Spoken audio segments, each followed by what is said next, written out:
سلام به همه دوستان برادرای گلم. میخواستم یه چند تا مطلب در مورد چشم بهتون بگم عزیزان، و فرصتی هم شد که چاله های قبل این جوجه های اسطوره و خواهر برادرش رو براتون بگم. این جوجه رو که در تصویر میبینید خواهر تنی اسطوره است، چال اولشونه که پیش من یعنی جوجه کرده. موقعی که بردمشون این چال اوله، این چاپیه و برادرش زرهی، حالا اگه آینش همینی که داره آب میخوره. اینا چال اوله. خب سینه هاشون خیلی پر جوجه، نگاه کنید. نون خشک قاطی دونشون کردم. نون خشک دوستانی داروه، به عنوان داروه و حجم دهنده هم هست. جوجه زود بزرگ میشه. خب فرصتی بود که هم اینا رو نشونتون بدم، این جوجه ها رو نشونتون بدم، هم این که از چشم صحبت کنین. دوستان یک مزایای خیلی خوبی که این جوجه ها دارن، خواهر برادر اسطوره و خود اسطوره جوجه‌هاش، این که اینا چشم سفیدن. چشم سفید کدوم چشم هاست؟ چشمایی که معمولا قرنیشون سرخ پیازیه و زمینه چشم سفیده. کرمی رنگ و رنگای دیگه نه، حتما باید سفید باشه. به این چشم ها میگن چشم سفید. خب حالا این به چه معناست؟ چشم سفید، چشم سرعت. حالا ممکنه یکی بگه دلیل چیه؟ ببینید دوستان، نیو لوریات، آرماندو،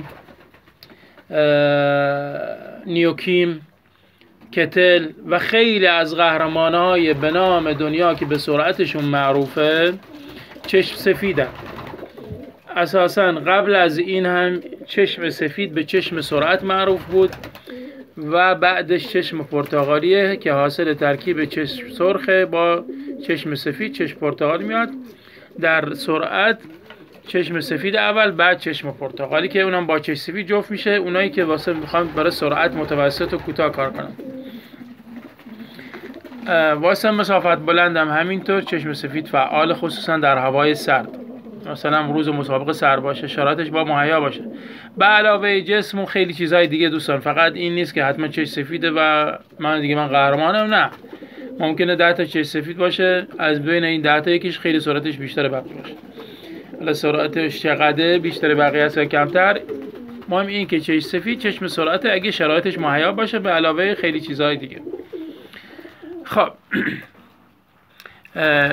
خب این حرفای من به این معنی است که چشم سرخا مقام نه اونا مقام میارن، ولی چشم سرخا یا همون چشمای سرخ یاقوتی یا آتشی وقتی شرایط برای اونا هم مهیا باشه، مثلا شرایط خود سخت باشه، اونا معروفن به اصرار، یعنی اصرار بیشتری برای برگشت به لافت. اونا بیشتر اصرار دارن، ولی اینا تو هوای سرد و هوای مساعد که مثلا پشت پرنده باشه اینا سریعترن و بعضی وقتا هم که پشتشون سرخ هم باشه، چشم سرخ هم باشه، اصرارشون هم خوبه. البته بعضی وقتا در یه چیزای بادی، چیزهای داخل چشم، معلومات داخل چشم باشه که ما بفهمیم پرنده اصرار داره برای برگشت.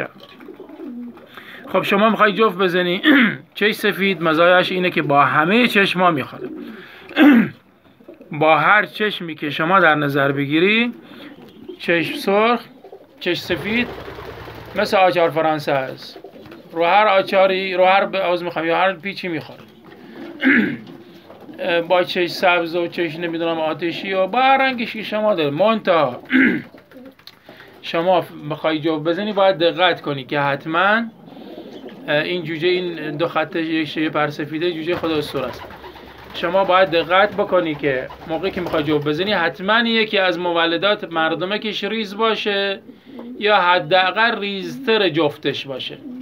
یعنی شما 2 تا مردمک درشت نباید با هم جفت بزنی، حتما یکی از مولداش عرضم به حضورت که مردمک چشمش ریزتر باشه و به علاوه یک هلال سیاه جلوی مردمک روبروی چنگ پرنده حتما داشته باشه چون بعضی بیشتر پرنده ها مثلا میبینید یه رینگ زرد یا رینگ مثلا سفید یا سبز یا ارزم به حضورتون رینگ قهوه‌ای رنگ دور مردمه کشون دارن و ارزم به حضور شما که حتما جفتش باید یه دونه هلال سیاه جلوی مردمه کش داشته باشه تا جوجه باهوش بهتون بده.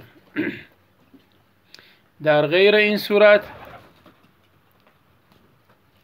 جوجه باهوش مثلا دو تا رینگ خالی باشه نه نمیشه. دو تا هلال باشه یکیش مردمه کش ریستره اشکال نداره، ولی اگه دو تا رینگ خالی باشه مردم ریزه درشت همش هم ربط نداره.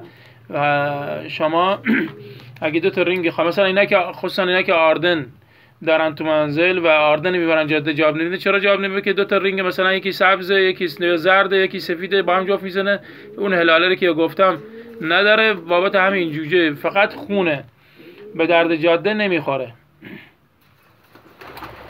و این جوجه های اسطوره و خواهر برادرش مزایاشون اینه، یه خصوصیتی که دارن خیلی خوبم هست اینه که چش سفیدن، با همه چشما میخورن، خصوصا این که چش سفیدن و مسافت بلند و همچین جوابی دادن و اینکه با همه چشما شما میتونید جواب بزنید، چه نرش چه مادهش. اینا هم چه نرش چه مادهش به خواهر برادر خود اسطوره، هم جوجه نرش هم جوجه مادهش چش سفیدن. ولی خود اسطوره یه جفت به ما داده میپرن، یکیش چش سرخه، شما یه نری دیگه بالاخره عربستان جوجهاش بازرگان نشستن، یا عربستان آوردیم جفتش زدید.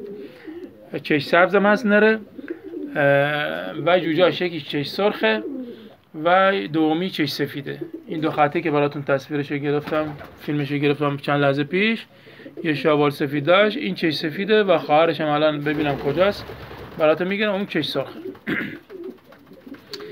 پس این پرنده ها هم هوش دارن، هم مسافت دارن، هم چش سفیدن، هم مولدات خیلی خوبی هن. و هر از ما دیرو پریروز جوجه پست کرده بودیم، هر عزیزی اینا رو پسند کرد، واقعا انگار پول نداده بابت این جوجه ها. خداییش فردا میگه واقعا من پول ندادم بابت این پرنده خیلی عالی استفاده میکنه. و خصوصا چون پدره خود اسطوره و خواهر برادرش کایبرز هستش، اگه کسی فانرو یا آردن هم داره تو منزل با این جوجه ها جوب بزنه دیگه کولاک میکنه. حالا چه نمیدونم چه فقط خون باشه چه مسابقه، مهم این که فانرو یا آردن داشته باشه یا نسلای دیگه جواب داده باشون جوب بزنه، واقعا کولاک میکنن. اگر هم جوب زدی خاصی جوب بزنی عکس چشم پرندات برام بفرست، من کمکت میکنم. و اگه جواب بردی این جا رو بردی جواب ندادن، بیا بگو آقا شما هیچی بلد نیستی.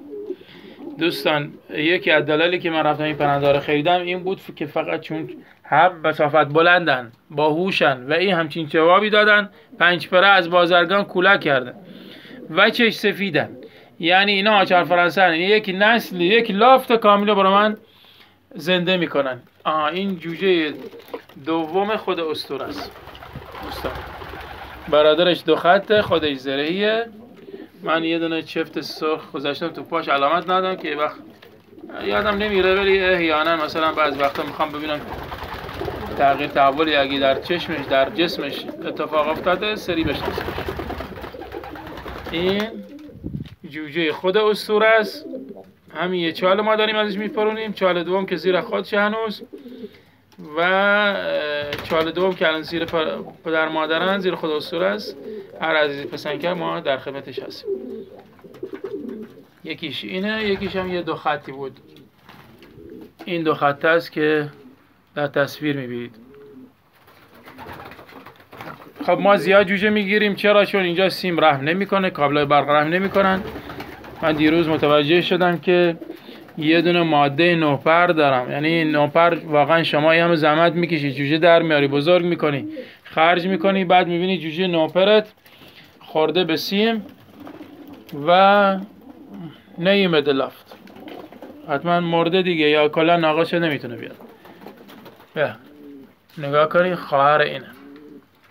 الان دیگه چند ماه دیگه ما با بریم جاده جوجه نیومده.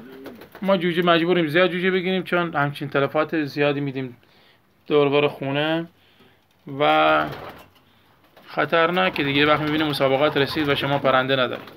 خب عزیزم، من بیشتر اینه میتونم در مورد چش صحبت کنم چون خودم مسابقه دندم طرف رفته ارزم به حضورتون 10-20 تا 7 بار 1000 نشسته آورده، نمیدونم 20 بار 1000 نشسته آورده و اینا رو ما رو تلیت میکنن. ما واقعا بین اینا نمیتونیم کاری بکنیم. بعد این چیز دیگه هیچی، ببخشید همه پرنده آورده، طرف اینم لقمه آماده بذاره تو دهنش بشه بگی چشم اینجوری جو بزن دیگه، هیچ حلوات میکنن.